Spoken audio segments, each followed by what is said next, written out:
I actually went for like a brain scan in the middle of last year because Oh, really? I felt like I've always had some sort of issue, but I didn't know what it was.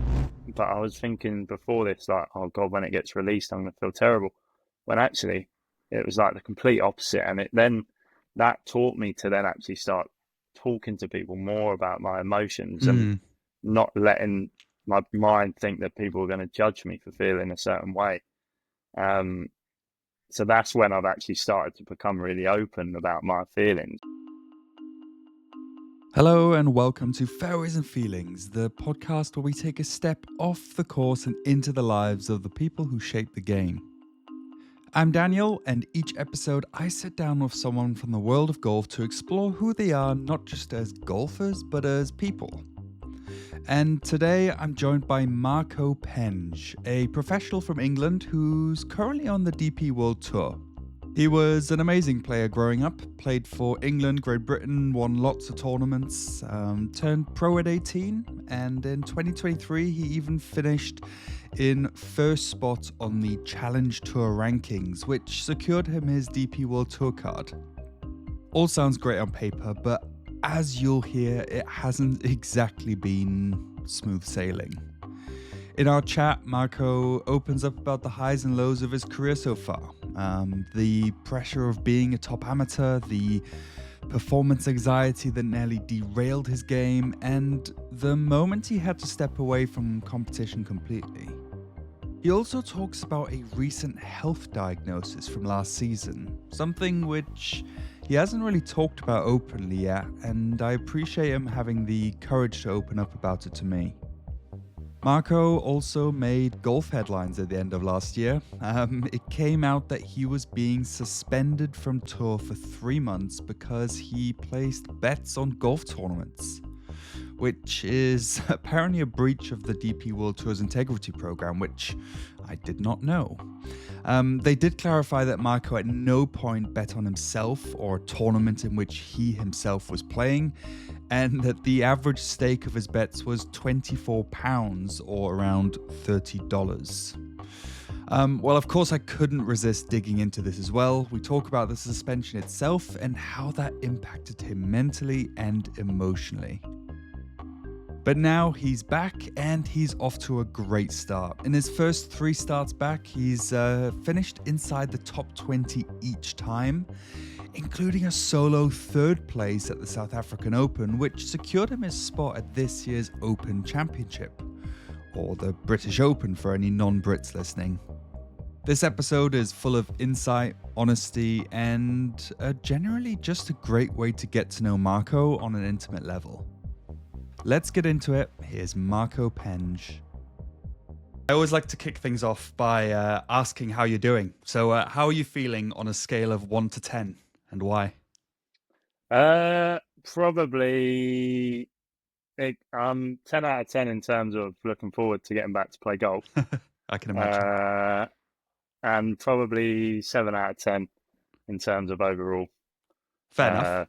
mental well-being, I suppose. Fair enough. Is that just life doing its thing, or is something kind of Yeah, particular on your mind? no, probably more life doing its thing, and a few like what could I say? Just life doing its thing, really. Just being aware of certain thoughts that have been creeping in and stuff like that. So just certain little tendencies I have to deal with. Yeah. I think for me, just like not doing my job like I normally do has made things a lot tougher mentally and made me realise how much golf means to me. So Really? yeah, I mean, being at home the last few months has been quite tough. But I know as soon as I get out to Kenya, I'm going to be feeling amazing and can't wait to get going again, really. Yeah, and Kenya, that's is it the week after next, I believe, isn't it? Middle of February. Yeah, I leave on Sunday. Okay, So fantastic. just a week's time, I'll be in Kenya. Amazing. So yeah, it's Exciting stuff. Yeah, so you're gearing to get back then. You can't wait. Getting antsy. yeah, I can't wait. I mean, I think last time I competed was down in Australia Yeah. at the end of November, so it's been 2.5 months. Yeah. Which, when you kind of playing I think Australia was like 11. I think I finished the year with about 10 or 11 weeks on the trot. So, Mm, you're kind of ready for a bit of time off and looking forward to Christmas and stuff. yeah. But obviously, seeing all the boys out in the Middle East and not being there myself, it's been quite tough to see, but part of life, I suppose. And I've tried to keep myself occupied, Yeah. but it's quite hard when your job's outside and the weather's the way it is. Yeah, I can imagine you get a bit of FOMO as well, like you said, seeing Yeah, the other boys down there yeah. playing in the I've nice weather. definitely like had a lot of FOMO Yeah. missing out on. Dubai was my favourite tournament last year, so Mm, to miss that one was like really gut wrenching. And um, yeah, but I mean, I've had things going on in my life, um, personal life, that if things didn't work out the way they did, I wouldn't have been able to be there for friends and family and stuff like okay. that. So it's at the end of the day, most things happen for a reason, Yeah. I've been really grateful that I can be at home with my family and being there for friends that have suffered. So, Okay. um, you know, good things have happened from the time off. Yeah. Well, that's good to hear, and we'll get into that in a little bit as well because I'm interested Yeah, in understanding, what you've done in this time off as well. yeah. Before we dive into those things, another little question I have. I did ask, did you bring a mascot by any chance, or do you have any mascot in mind to talk about? My my mascot is my dog. Your dog. I love that. Yeah, I love yeah. I it. would get him on the camera, but I think he's just tucking into his dinner. What's his name? Otis. Otis. I love that. Yeah, yeah. He's awesome. So he's actually on my panel of my tour bag now. So Really? he's with me when I'm away. That's amazing. Have you always been a dog person? I have. It's the first dog I've ever had, but I've Really? always loved golden retrievers. So to actually have one has been amazing. Yeah, Did so you never had a dog growing up? It's your first ever dog. first ever dog. Unfortunately, my parents were too busy for the family house to have a dog. So um, yeah, I think they didn't want to have to deal with the dog, even though I wanted a dog. But now, it's me dealing with the dog and my wife, so it's all good. Yeah, now it's your choice. No one else Yeah, can decide that now. Your no, par- exactly. your parents were busy. What were they up to growing up when you were a child? Just had a family business in Mm. kind of CCTV and Sky Oh, installations, really? aerial installations. So they've always worked really hard and stuff. So um, yeah, I think they definitely didn't have time for a dog. I think they just had enough time for two kids. Yeah, that was enough for them. I understand that. Yeah, Yeah. yeah. So Speaking of childhood, if we dropped in on a random day in your childhood, let's say when you were 13 years old, what would you find you doing? so if I 13 years old, say it's on a Saturday at the weekend, I would be. My dad used to be manager of my football team, Mm. so we would. I'd wake up at 8:30, kickoffs maybe 9:30. I can't remember what time kickoff was, but yeah, get ready for football. Pick the other lads up that needed help getting to football. Um, Play, come home, probably either go to golf in the afternoon or go and watch Arsenal.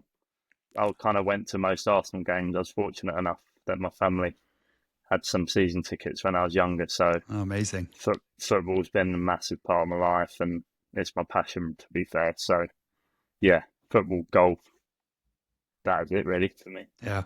I was actually going to ask that next is what passions you had outside of golf, and football was obviously the big one then. Yeah, football is like my life to me, really. Like outside of family, it's I love watching football. I sit there and watch it all day. You golf, like I love playing golf and competing at golf. Not necessarily the best watcher of golf.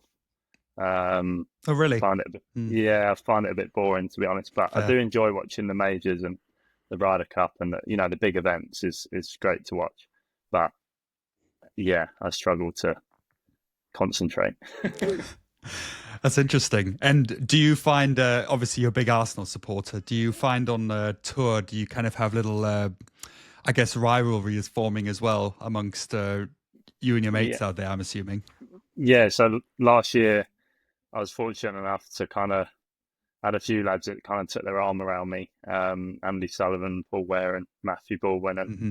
Paul Waring's caddy Alex. And unfortunately, they're all Liverpool fans, so Oh, we've got quite a big divide there. But unfortunately, it's 1 versus 4, and I kind of have to listen to all their rubbish about how good Liverpool are, etc. But that's my main rivalry, to be fair. yeah. Especially this season as well, right? It's a bit, I yeah, know, I know. I mean, obviously, I haven't seen them for 3 months, so that's true. yeah, Yeah. I've not missed the football chat with them boys, but yeah, I'd much rather be spending time with them and taking all the football rubbish on the chin that they come out I with. can imagine. Well, soon enough, he'll be back to it again. He'll be Yeah, taking it all on exactly. the chin again. Yeah. So obviously, football was big in your life. Golf. When did golf come into your life? So my dad got some clubs for his birthday when he was 40, which I was 6 years old at the time. Hmm. So then he bought me a set to obviously go to golf with him. And that's kind of when I started. And it became like quite serious, probably 9, 10. Okay. Um, I went over to America, played in the US Kids World Championship when I was 10, I think it was. And Mm. I was obviously still juggling football and golf till I was about 13. So, um, yeah, that's how I got into golf. And it's kind of been a massive part of my life ever since I was a young boy. So, Yeah. um, yeah, When I grew up, I was about the same age, I think, where I was actually juggling rugby and golf. And it got to a point where I had to essentially make a decision. Do I want to go more down the rugby route or more down the golf route? Because tournaments and matches seem to collide with the weekends. yeah, Did yeah, did you find the same with yeah, your football and golf? yeah. That was the same with me. I was when I was 13. I was at Southampton Academy. Oh, really? Obviously, as in football, and then Reading Scouts got in touch with my dad and said, "Oh, we want your boy at Reading Academy." And I remember it really clearly. My dad had a business card from the guy, and then that was the time when it was like, right, what are we deciding to do, football or golf? And I can't really remember making the decision myself because obviously I was quite young. Yeah. So I think my dad and my mum made the decision for me. But yeah, that was kind of the time in my life where I had to make that choice between the two. Because if you want to be successful at any sport, you kind of eggs have got to go in all one basket, and Exactly.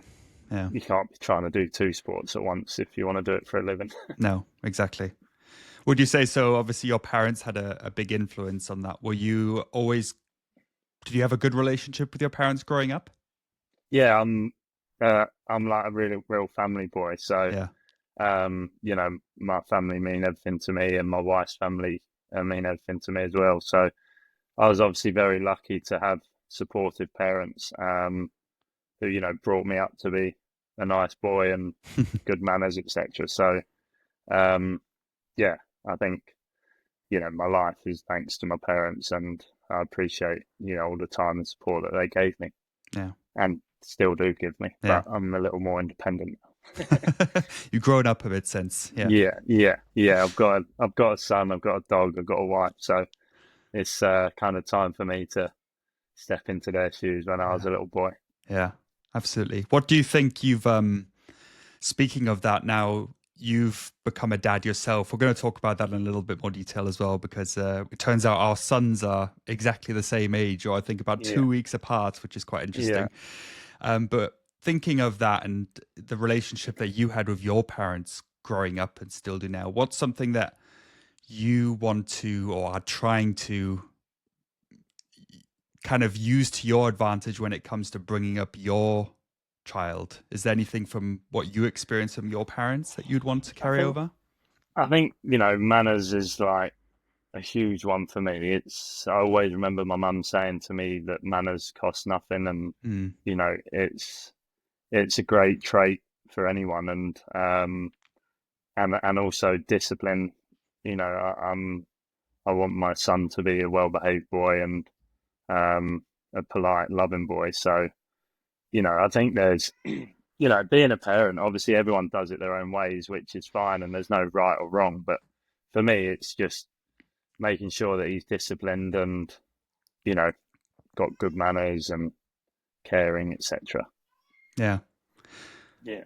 For me, I completely agree with that. Yeah, and Yeah. that's great to hear as well. It's so important, is it? I think for me personally, before having a kid, um, people always told me that it changes your life so much, Yeah. which it does, of course. Mm. It's the kind of the cliche response, I guess.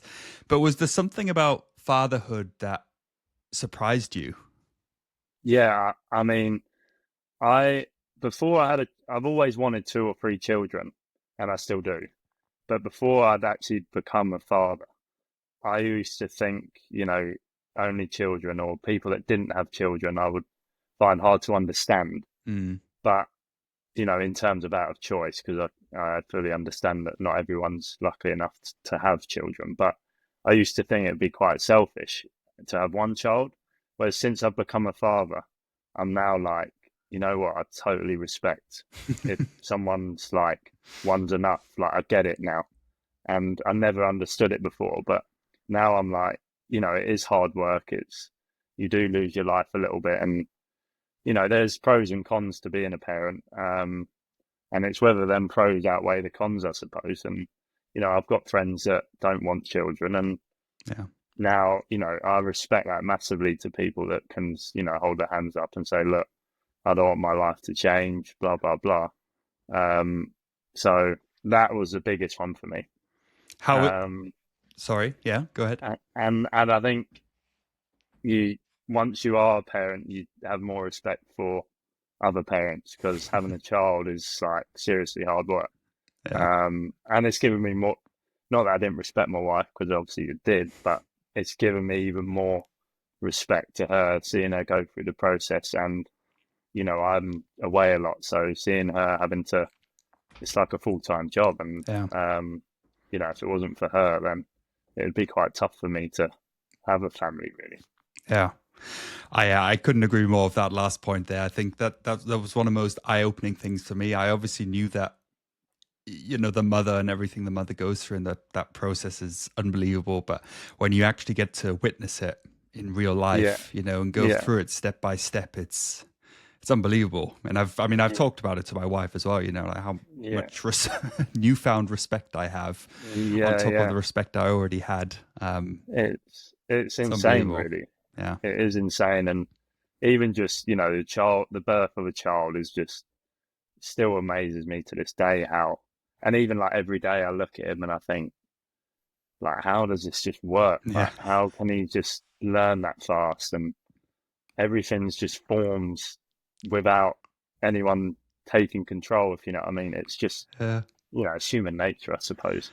It is. It's so funny, actually. About half an hour ago, I sat down on the sofa with my wife, and he was on the carpet or on his little playmat, rolling around and yapping away. And I literally turned to my wife and said, "Can you believe that less than a year ago, he was inside you, just growing Yeah, away? And now he's just here yapping away, growing every yeah, day and changing. And it's just weird, yeah. weird to think It's about." insane. It is insane, Yeah, but it's great, as you probably know, as you probably find. It's challenging, but it's the best thing in the world. couldn't agree more. Couldn't agree Yeah. more.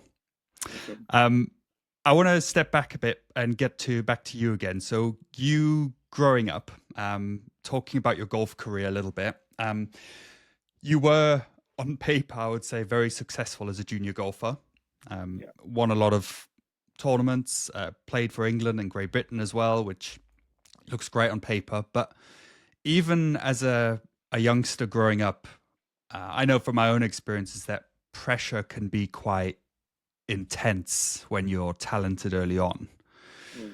Um, Looking back, would you say you enjoyed those years, or do you feel like there was an underlying stress to it all? I think I did enjoy. I think for me, I was obviously where I was so successful as a young boy and a junior kind of, and into my amateur career. You know, I didn't really fail until I got to the age of about 17, Okay. and that's when I had a few years it was like seriously tough because, I think I was about 54th in the world as an amateur at 17 years old and just got picked for the Walker Cup kind of squad, squad of players before they picked the team. Mm. And I remember I went to Australia with England, had a good few events down there, lost in the final of the big tournament, come home, lost in the final of the Spanish amateur. And I'd started the year great, obviously, for my Walker Cup pick. And then I went on a training camp and went to go and play Nations Cup for England, which is the top 3 men from each country. And I remember it in this shot at Grande in a practice round, and all of a sudden I started getting some like demons popping in with my golf stuff. And I think I shot like 82, 84 and 78 that week. Mm-hmm. And it was horrendous. And then for the rest of the year, I played absolutely terrible, missing every cut by one and couldn't keep it on the golf course. Had like serious mental demons off the tee in my golf game. And I went to, a few different people to help me. And I just found nothing was helping me. And it was something that I had to get over because it was kind of like performance anxiety. And, till this day, I still have a few little bits of scar tissue there. And that was, 8 years ago. Mm. So, yeah, it's been a bit of a bumpy ride, but that is the kind of first time I felt pressure, performance mixing into together and not being able to deal with it. And that was at round 17, you said? Yeah. Mm. What do Yeah. those demons look like, if you had to describe them? It was just pure anxiety, like performance anxiety. I felt fine off the golf course, but as soon as I stepped foot on the course, it was like I didn't want to. I remember playing practice rounds with my England teammates, and I'd walk off after 3 holes, or I'd run to the tee to hit the shot before. I just felt everyone was not judging me, but obviously it was like this really successful young lad all of a sudden can't perform. Mm. And I felt that from everyone else.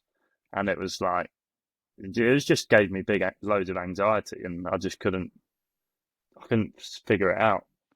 And then I actually went to Q school at the end of that year. And I remember no one probably really knows to this day why I withdrew, but I withdrew in the second round, I think. Okay. I shot about 4 over round 1, scrapped my way round, and then I was about 13 over through 11 in round 2. Mm. And I just said to my mum, like, I can't do this anymore. I need to just go home. And I withdrew, went home, turned pro, and just didn't play for like 5 months competitively. Oh, wow. And tried to sort it out myself. Got my card at Europro Q school, and then actually I think I just kept my card that year, and then got my Challenge Tour card the year after. But yeah, it was it stayed with me for a long time, and there's still is scar tissue there to this day. And when you took that break for 5 months, and you said you kind of sorted it out, what did that look like for you? It was literally, I got to the point where I was like, obviously whatever any psychologist is telling me is not working in terms of how I'm feeling, like with my swing and what I'm seeing, like what I'm picturing. Mm. So, because I just kept seeing like the worst shot. And then I literally just played like 36 holes day after day after day until I started to feel comfortable again. And I didn't feel comfortable for probably 3 years until after that. Luckily I kind of become friends with a guy called Gary King, and he was playing at the time, and he could see how much I was struggling. And he said to me, look, like, I can see you struggling so much. I can see what you're doing in your swing. Like, I want to help you. Mm. So we kind of rebuilt my swing a bit for a few months. And then, yeah, he got me to where I am today. Well, that's good to hear. And I think and this obviously goes for golf, but I think it goes for life in general. Having such a strong support network is one of the Yeah, most important things, I think. So you obviously had Gary King. It sounds like your mother was obviously part of your support network. Was yeah. anyone else part of that? And how did you? What was your relationship with that network of yours? Yeah, my mum was obviously the biggest one. I think like any mother, they just want to, and father, they want to see their child be happy and Mm. etc. But I think being a boy, most children, most boys are probably mummy's boys, and my mum, she just wanted me to be happy, and um, she tried everything she could to help me, and I did eventually get through that tunnel, and um, thankfully to her and my wife, because I met her kind of around that time as well. Okay. I've been very fortunate enough throughout my life to have a great support system, and um, yeah, I couldn't really appreciate that anymore, to be honest. Yeah. Well, that's great to hear. Mm. And it is, I know it myself. Whether it's Yeah, golf or life, it's just so yeah, important to have that, being able to fall back on them. Just so you mentioned you got onto the Euro Pro Tour, then yeah, spent a couple of seasons on the Challenge Tour before you eventually ended up winning the Challenge Tour and yeah, several events on that tour, and then made it onto the European Tour, the DP World Tour, where you are now. yeah, Um, it sounds like on paper it looks like a steady climb, right? Without yeah. that many hiccups or speed bumps. But was there anything along that path, now talking through your pro journey, where it's maybe something that people wouldn't know about your journey, whether it's on the golf course, whether it's off the golf course, that Mm. they may not know about you without looking at your results? Yeah, yeah. I mean, it has been like quite a steady progression. Spent 2 years on the Euro Pro, 2 years on the Challenge Tour, and now I kept my card last year on the European Tour. Yeah. On paper, like you said, it's been a very steady. It, I mean, I still feel like I've only kind of got to 35, 40% of my potential.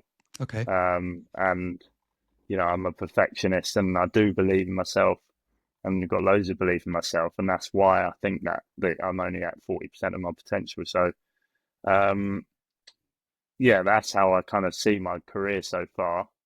Um, you know, and probably things that people don't know about me is, um, like the performance anxiety when I was younger, that was kind of pretty hidden. Mm. It's not on paper that.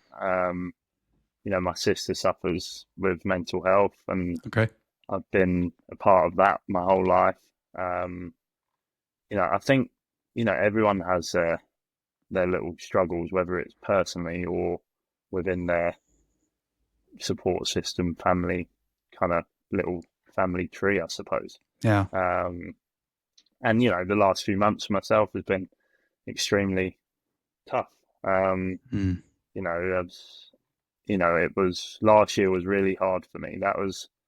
And I think, when things come out, it was, I found out about that a long way into the beginning of the season. So, I played the whole last year with something hanging over me that I, wanted to get away from. And I'm so thankful to have a team that was so supportive and are so supportive. And, my caddy, my wife, my manager, they were the only three people that knew what had happened throughout the whole year up until it got Okay. announced. So, my caddy was like, he's someone that I got on the bag in March time, and I found out about the situation probably only 3 weeks after having him on the bag, and I was like, oh God, like I need to tell him what's happened, because I feel terrible about this, and he's there every week with me, and I need him, Yeah. because I'm gonna have times where I don't feel very good mentally,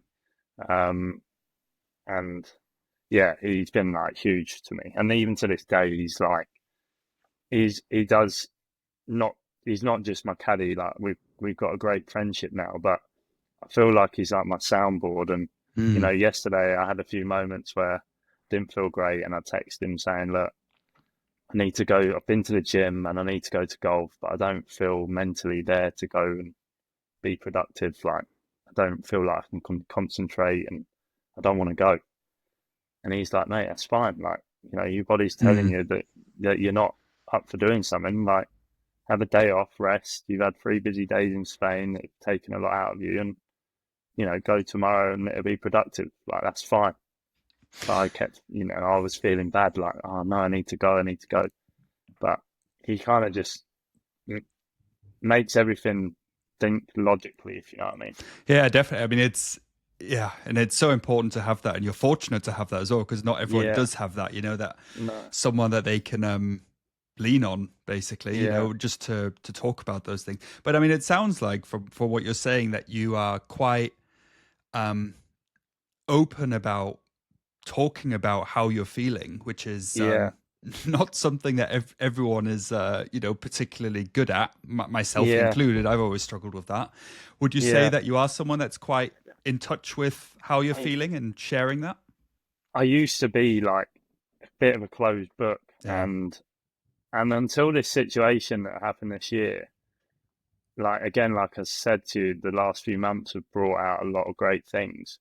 And I actually went for like a brain scan in the middle of last year because Oh, really? I felt like I've always had some sort of issue, but I didn't know what it was. And I went and had like a brain scan, did some brain training, and found out that I've got mild symptoms of ADHD and ADD, Oh.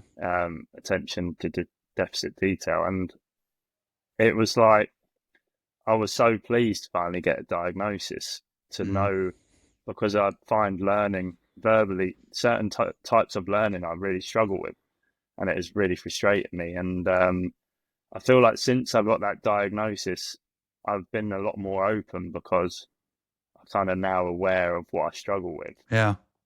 And it's made me like, I need to talk to my team about it because they're going to help me, learn in the best way, or think in the best way, or make me not feel bad that I feel a certain way.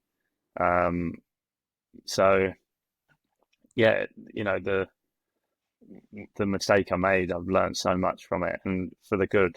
Um, and that was another reason why I was so anxious during the season about this situation, because I'm a people pleaser, and I want people to be happy, and I want people to think that I'm a nice person. That's me as a person, and it's the way my brain's functioned. And having to think like, oh God, everyone's going to think this about me, or everyone's going to think this. It was like really weighing on me during the season. Mm. And then when it got released, it was like a weight off my shoulders, and I felt like, I let all my close family and friends know before it came out, and the support of messages that I've had is just insane. Um, Really? yeah, like I was kind of made a picture in my head of the worst, and it's been far from that. And I don't even think I've had one bad message or read one bad thing about it. And whereas I was building it up during the season to think, oh God, and actually everyone's reaction's been like, we all know who you are as a person, and we know that nothing would have been intentionally done, or blah blah blah, and that's what it's been. So yeah, I couldn't thank my friends, family, everyone else, my followers, fans, for being the way they have been, because I'm sure not for everyone it would be like that, but I suppose it kind of tells me what most people think of me as a person. So, yeah, 100%. On that, what is it? Were you dreading something when? Because obviously, it must be a horrible feeling knowing that that's looming yeah, over you for essentially what is most of the season. yeah, Um, until it eventually gets published or yeah, released to the public. Were you dreading backlash? yeah. I was dreading. I was just, well, obviously, like what I did was in such a small sum, and so much as like Yeah. it was the smallest small like you could do. Mm. But ultimately, I still broke the rules.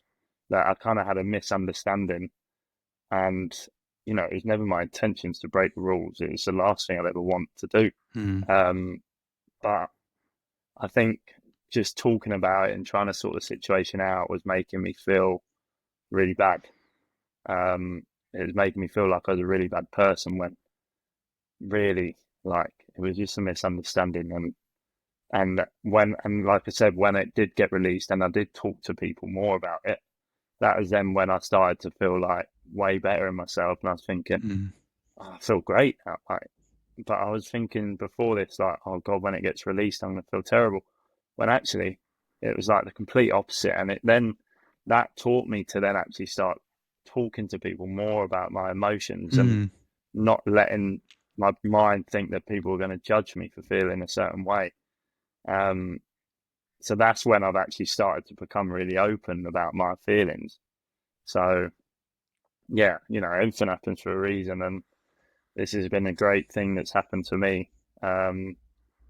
And yeah, So lessons learned from that, I guess, to some extent. yeah, Yeah. yeah. And when I found out what I've done, that's when I was like I said, I need to go and see what's up with me, because that, like, how for this to have happened, like, something isn't quite wired up right, and I don't have the understanding of what that is. So I need to find out what this is, so nothing like this ever happens again. Yeah. And I've I the doctor told me what certain situations that I struggle in, and it's verbal. When someone talks to me, I struggle to take in the information, and my timekeeping's terrible. I'm a bit all over the place, like, Mm-hmm. and that's just how I'm wired up, I suppose. But things do come with it that are positive, like being able to hyper focus, and Yeah. that's why I managed to keep my card last year, because mentally I can hyper focus when I'm engaged, and that's probably what made me birdie the last on the Friday in South Korea to stay in that moment. And so there's pros and cons to it, but now I Yeah. feel like I know how to deal with them situations, and I'm starting to put things in place to help me.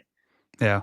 I will touch upon, I want to talk about South Korea in a minute, but Yeah, just touching upon that. Thanks so much for sharing that, by the way, with, your brain scan and the diagnosis. That's, yeah, it takes a lot to talk about those kind of things. mm, My brother has ADHD, so I've not experienced it myself, but I grew up in a household, yeah, with that. And he, had different but similar challenges growing up around learning yeah, difficulties in different ways.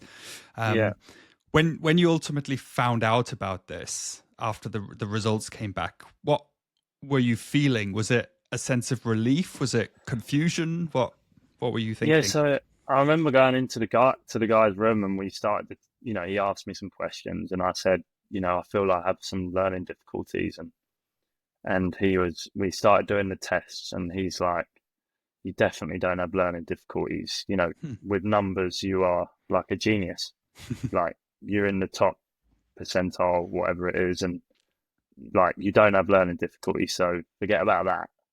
But he said, but when I told you a story a minute ago that was a minute long, and you couldn't remember any of it 20 minutes later, Hmm. you struggle in that sense of things. And it was like, it was a relief to know the, what I'm not fully capable of doing.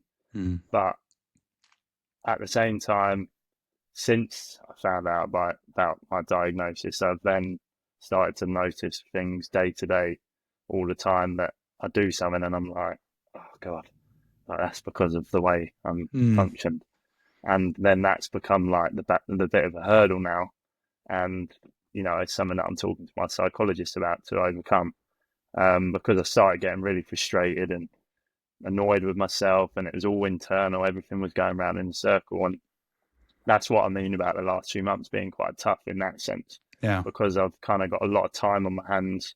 So my mind starts to think more, and having um, the disabilities I have, overthinking is one of them. And when I'm not doing things, I struggle with my thoughts in terms of being a bit negative, etc. So, um, yeah, there's pros and cons to it, but I think ultimately, once I get kind of a proper plan and routines in place for it will be really positive for my career and for me as a person. Yeah. Yeah, I mean, I'm not a psychologist by any means, but it sounds like at least you have a bit of clarity on that front now. And like you said, I'm sure it's frustrating, but might also be a way for you to now be able to prioritize things in different ways, Yeah, right? Based on what you now know about yourself, this new yeah, finding about what's what's actually going on in your head.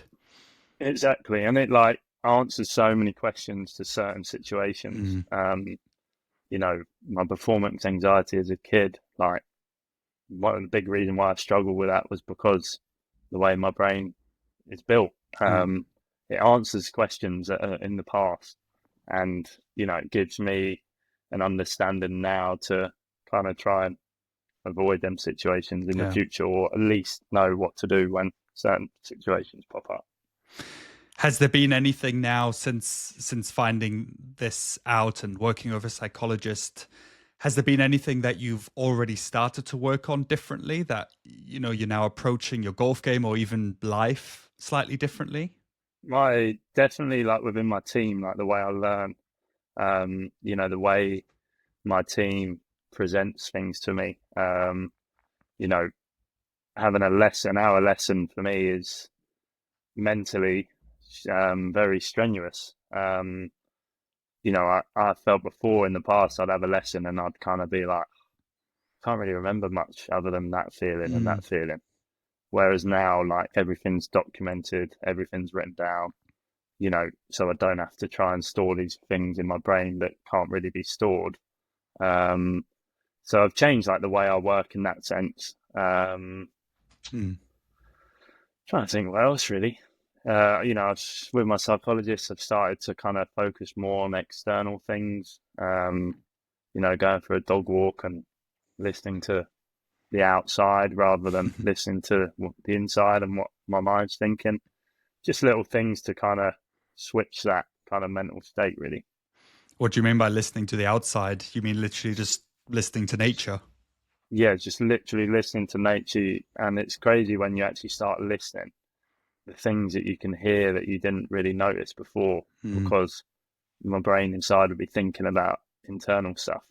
Whereas when you actually like open yourself up to the world and to the nature, you notice things that you wouldn't have noticed before. So I've been trying to do a bit of that. It's all kind of pretty new, to be fair. So Mm. I'm going to try and move some of these things onto the course to Yeah. focus them and help me on the course the way I feel. Um, but yeah, it's kind of I've learned loads from finding out about that, Yeah. and it's more when I'm before I used to always feel tired and like, oh God, I'm so tired. Why am I tired? Like, I need to eat better. I'm not doing something right. Whereas now it's like, I feel that way because my mind has to work a little harder than Yeah. most, and it's fine. Like, I've learned to accept that. Um, so yeah, I think that's it, isn't it? It's accepting that it is now the fact, and it's yeah, coming up with new routines, new ways to deal with that, and adjusting life essentially around that. And like yeah, you said, yeah, I mean, perfect example of that. The way you work with your team is different now, right? That yeah, you document everything, you write things down, mm, and it can little things that you can do to help benefit you can make a massive difference in the end. And I think the most important thing is what you're doing now is you're yeah, um you're open about it, right? And you're talking to your team about it and what you yeah. need to best succeed and to live life essentially. Well, I think that's like the big thing is like I don't feel embarrassed about that. I don't feel embarrassed. Yeah. I don't have any shame about what happened, with the tour. I don't, I've learned to, I haven't, what am I trying to say? Yeah, I've got no shame about to talk about it. It's not Mm. embarrassing. Like everyone has struggles. And I think that's where like the world has gone wrong a little bit is that everyone feels like people judge them, or if they say they struggle with this, it's not good. Or when ultimately I'm like, well, if that's just the way you are, that's the way you are, and that's fine.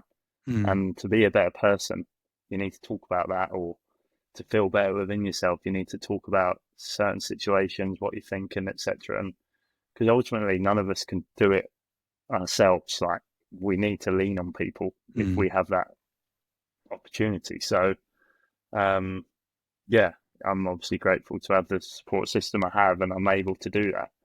But I think it's important that people feel, everyone's probably got one person in their life that they could talk to. Some are fortunate enough to have more, but I think everyone has an opportunity to talk to someone about something. And I think it's just important that people do that. What would you, and again, I know you're not a psychologist, but what would you perhaps say to someone that is afraid to talk to someone, or is, struggles to talk to someone about how they're actually feeling, or whatever it may be? I think it's, if you can tell, most people can tell when someone's, when people are like not feeling very good or upset, most humans would be like, oh God, like, I need to help this person. So ultimately, if you talk to someone you're upset, that person, whoever it is that you're talking to, is going to have an understanding and is going to have some sympathy there to help you. So it's like understanding that little point of, oh, I can talk to someone. They're not going to look at me in a different way. They're not going to judge me for how I'm feeling. I think human nature in general is, you want to help someone. Yeah. And, I think whether you don't get on with someone or not think someone's a nice person, I think they'd still sit down and think, I need to help this person. Or so it's kind of like just that understanding of that not everyone is going to judge you for what you're feeling. Yeah. And, I think I'm like really aware to that because I've experienced the mental health stuff in my family or friends, etc. So I've kind of like got a really good understanding of how it works and how people with depression and anxiety feel. I've done a lot of research on it. So, ultimately speaking out is taking them thoughts away from the inside. And it's, like I said, being external with your thoughts rather than internally and keeping it to yourself. Yeah, I think that's a good point. I think something that I always thought a few years ago was that if I shared something, it'd be a burden on that person. And I think it's moving away from that way of thinking and actually thinking the opposite, right? That if you actually share, it could be an opportunity for that person to help you, which might even help them at the end, So it's actually turning the script slightly. It gives like, I have some people in my life that struggle and I help them. Yes, I'm not a psychologist, etc., but I'm a good friend and I help them and I'm there for them. And it's crazy, without just my instincts take over. It's like, right, I'm going to help them. I'm going to write a diet plan for them, or I'm going to write a gym work program for them. I'm going to find some books for them that's good to read. It's like instincts of a human to support. Do you know what I mean? Yeah, absolutely. And I think obviously when you're in a bad state of mind, it's hard to think like that. I experienced it in the middle of last year. I didn't want to talk to anyone about it or tell anyone. And when it did come out and everyone knew, all of a sudden I felt amazing. So it's like, I think just everything in life surprises you, I suppose, and different experiences teach you. That is true. Yeah, and hindsight's something special, isn't it? Looking back in hindsight, everything's different always. But you did mention obviously that you grew up with mental health being a big topic in your family. Don't obviously want to go into the details about any struggles within your family, but how did that impact you growing up? You in particular? I think it's actually probably made me strong. It's made me stronger for sure because I had to deal with things probably more independently because the family member needed more support from the head of the family, etc. So, and it's probably like made me aware of mental health, made me aware of depression, anxiety, etc. So, like I said before, I've got like a real good understanding of it because I've been in it. Yeah. Not myself personally, but within my family tree. And um, yeah, it's just made me stronger as a person. I think is why I am the way I am mentally in general, because Yeah. that's made me stronger as a person. So yeah, It seems like you have a generally very good understanding of it, of course, as well, because you've read into it, you've done yeah, your research, yeah, and that's put you in a position to be able to better help, like you said earlier as well, right? Better help your friends, whoever might come to you, might needing someone yeah, to lean on. yeah, You're able to give them that support that they might need. yeah. What's then something now, having grown up with that around you and your family, what's maybe something around mental health that you wish people understood better in the world in general? I think like I think in 2025 is a lot different to 1985 Yeah. in the way people um, have an opinion on mental health. Mm. So different generations understand it differently. Mm. The older generation probably don't get it as much as the younger generation because technology and social media and etc. is a big cause of mental health. Yeah. Um, I think. Sorry, what's the question again? It was more around, if there's anything that around mental health, you're absolutely right. I couldn't agree more that, that things have changed throughout the past years, Yeah, especially, right, in terms of how yeah, mental health is perceived around the world. But yeah, is there anything that you think around mental health that people could still understand a little bit better, yeah. just in I think general? I think the big one is like the way you're born, the way your body and mind is put together. Mm. Some people are born with chemical imbalances. Yeah.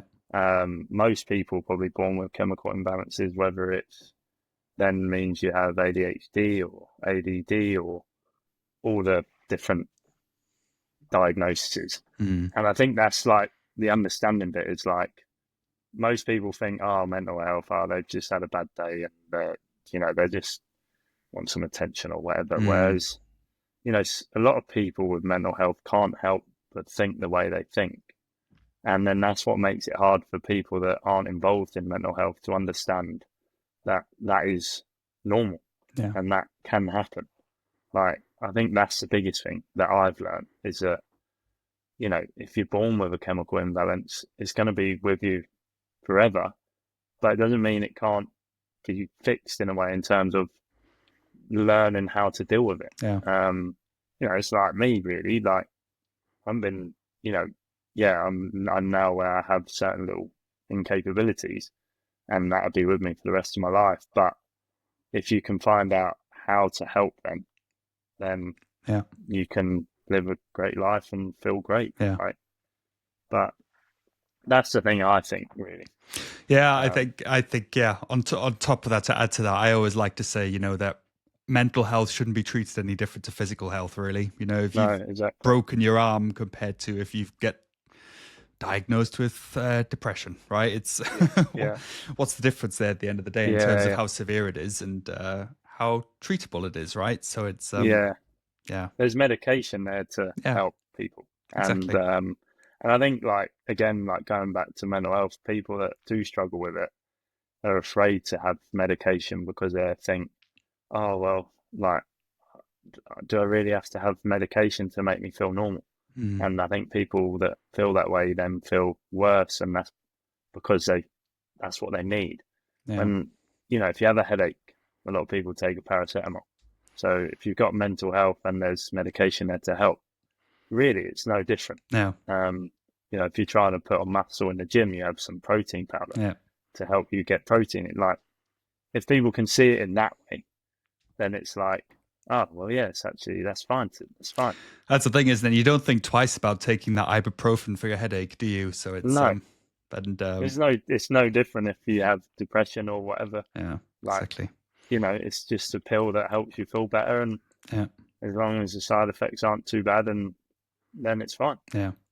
And I mean, obviously, there are other ways to look at treating depression, anxiety, and those Of kind of things as course. well, other than medication. But yeah, I couldn't agree more that it is Yeah. that mindset, right? That approach of how to look at it. And I like that analogy, comparing it Yeah. to you would take a paracetamol for a headache. Why Yeah. don't you take a similar approach with And mental health? you could then look at it in the different ways. Like if you want to go to the gym and you have a personal trainer to make you Yeah, work out better. So with mental health, you could have a psychologist or psychologist, therapist. Yeah, yeah, mm, therapist. So mm, it's just the way it's perceived nowadays, yeah, and it's like a subject that people, and that's why people don't want to probably more mental health's grown because it's made to think that people they can't talk about it, and you can talk about it. yeah, Like it's not people aren't going to judge you for that. It's people are going to want to help you, and that's the point that I've always tried to tell the people that I've helped with. Like it's fine that you feel like that. You need to accept your feelings, mm, and then we need to find out why, and then we need to find out how we're going to fix the feelings. So yeah, it's just like a process, I suppose, to yeah, anything. yeah. Yeah, I couldn't agree more. Great. Well, thank you, Marco. Just to wrap things up, then, would love Yeah, to hear about what's next for you. So, obviously, yeah, you've had some time off now, essentially a bit of a extended Christmas break, one could yeah, say, and yeah, then you're back starting on tour in 2 weeks from now in Kenya. yeah, Really exciting, but obviously now, after the suspension, you've become a dad last year as yeah. well. Do you feel like you're stepping into a new version of yourself now that you're going into tour, or what's your approach now going on to Yeah, I tour? mean, obviously, like I said, the last few months have been tough. I've missed competing the most. I'm buzzing to get out playing again, whether it's good or bad. It's probably going to be quite a lot of bad at the start, which is fine. Um, I can't wait to see my mates who I travel with on tour, and even just all the players, the people that work for the tour. Um, I miss that kind of family, seeing them faces every day, every week. So Mm. for me, I'm playing 5 events in the next 6 weeks, starting in Kenya, and yeah, I'm just excited to try and shoot as low as I can and just grinding when it's not good and enjoying it when it's good, I suppose. Yeah. Just the life of a golfer. So, yeah, that's kind of where I'm at in terms of with my career. There's certain things I want to do within my golf, like having podcasts with yourself and trying to maybe, help people with mental health and raising awareness more and just little things really, try and make people feel good. Well, that's music to my ears. I love to hear that. Yeah. So that's the plan, and Yeah. that's kind of me, I suppose. I just want to, yeah, for me, it's more. I've missed it myself playing, but I've missed it like for my team. I've missed it for Yeah. the people that support me. I've missed it for them as well because I've had a lot of messages from people saying when so many people have asked me, "Oh, when are you back? When are you back?" Like, it feels weird. I'm not following it now because you're not there, and yeah, I'm just excited for that sort of big family in a way, Yeah. and at the end of the day, whether it goes good or not, like, I'm just excited to get back out and yeah, just accept whatever comes. And speaking of family, are they going to be traveling with you at any point, or are they staying at home? They're coming to Singapore, which is in 4 weeks, Oh, so okay, great. yeah, that'd be nice. There is a gap between South Africa and Singapore, Yeah. so I'm actually going to Dubai for 5 days to practice, and they're going to meet me there. Oh, So, great. um, yeah, it'd be nice to get the little man out on tour again, and hopefully I can win at some point when he's walking or something, and he can run onto the green, etc. All that stuff. So, yeah, That's the that's plan. the goal. Yeah, I love that. Great. Well, thank you so much, Marco. I have two last questions that I like to ask everyone. Um, yeah, so you already mentioned that you now have your dog embroidered on your golf bag or on the yeah, face of your golf bag. But if you yeah, had to embroider a personal mantra or a message on that golf bag along with your dog and your yeah, name, yeah. what would you want to have on there? Oh, um, God, it's quite a tough question that. I don't know. To be fair, I'm actually embroidering someone's name on my bag. Sadly, we lost someone Okay. uh, just after Christmas. Close friends of ours, I'm sorry to hear that. father, who I played golf with a lot when I was home. He, yeah, he passed away. So he's going to be engraved on the bottom of my bag. So I'm actually looking forward to getting out there, kind of showing that support for him. Mm. But in terms of anything else, maybe a quote of something. I did like a quote that the gymnast from America, what's her name? Simone Simone Biles. Biles. I watched her series on Netflix, and she's actually got a tattoo called says "And still I rise." So I Mm. quite like that. It's like you have your dips, but still she rose, and I think that's quite. If to me, it feels quite similar. Resentful. I had my tough times in the past with my golf, and I've had the tough few months, and it's like and still I rise, and I quite like that. I like that. Yeah. Yeah, It's powerful. I really like that documentary as well, actually. yeah, It it's was great. good, inspiring. It's nice to see like a such a successful athlete go through like tough time, and or it's nice to see a successful athlete speak about their tough time. Does it And resonate? Does it resonate with you? Some of it. yeah, some of it resonates with me, and I think it resonates for like a lot of people. Like, Mm. I think it's great that she did that just for the general, whether you're a sportsman or working anything else. It's like, even the best sportsmen have terrible times, Yeah. but they come out of it, and it's like really nice Yeah. to see. So Great. Um, thank you so much. Thank you. Last Yeah, question then. Very last question. When you look back on everything, what do you want your story to say about you? Not just about your golf, but about who you yeah. are as well. Probably I'd like it to be, if I was thinking, just a care, someone that cares about people. Mm. It's always try and make others happy. Always like to try and leave a good impression, first impression. I try and do things where I remember watching something once when I was younger, and it was um, the first impressions like is huge. Like how important the first impression is of the person. So I always like to try and if I'm in a room, be you know be a bit of a clown, be funny. Do you know what I mean? Have a laugh, be myself. Um, so yeah, for me, it's more just being caring, making people laugh, telling people how good they look or how good they smell, or something nice to someone. Do you know what I mean? When someone says to you like, "Oh, you look good," or your aftershave smells well good. What's that like? It Mm. makes you feel good. So, and it Yeah. can be such a small thing, and I try and do that as much as I possibly can. So that's probably I really like that. me. I really, really like that. Great. Yeah.